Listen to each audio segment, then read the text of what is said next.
बड़ा इंपॉर्टेंट है आपके लिए समझ। हमारी इस मुल्क की एलीट इस मुल्क के गरीब बच्चों को हकारत से देखती है। मुझे यह बताएं कि आज तक किसी ने परवाह की है कि आज यहां 25 लाख मदरसों में स्टूडेंट पढ़ते हैं, गरीब तरीन घरानों के।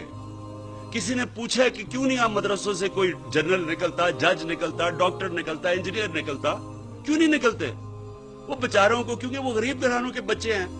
8 लाख सिर्फ इंग्लिश मीडियम स्कूलों में बच्चे हैं, सारा कुछ इंग्लिश मीडियम के लिए है, नौकरियां, सीएसपी, सारी जॉब। तो ये जो 25 लाख बच्चे हैं, क्या हमारे बच्चे नहीं है ये?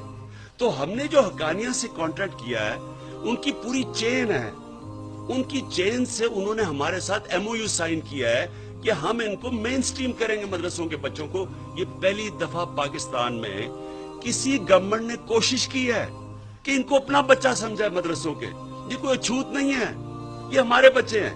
तो मुझे इतना शर्म आती है कि किस तरह की ये ज़हनियत है कि आप कोशिश कर रहे हैं पहली दफा एक गवर्नमेंट इन बच्चों को उनको ऊपर लाने के लिए माशरे में, बेचारे उनको भी अच्छी अच्छी नौकरियां मिले, और सारे ये कोई किस किस्म की ये ज़हन है कि पीछे पड़ गए कि जनाब ये आपने क्या कर दिया।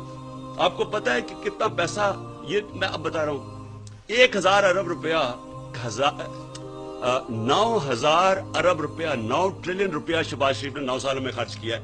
कितने इसने पैसे खर्च किए हैं गरीब घरानों में? ये जो बच्चे बेचारे मदरसों में होते हैं, कितना पैसा खर्च किया उनको ऊपर लाने के लिए?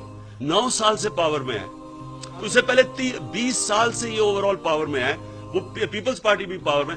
कितनी इन्होंने कोशिश की है कि हमारे गरीब मदरसों के बच्चों को मेन स्ट्रीम करने के लिए, ऊपर लाने के लिए, उनको भी मौका मिले पाकिस्तान में, उनका भी पाकिस्तान है।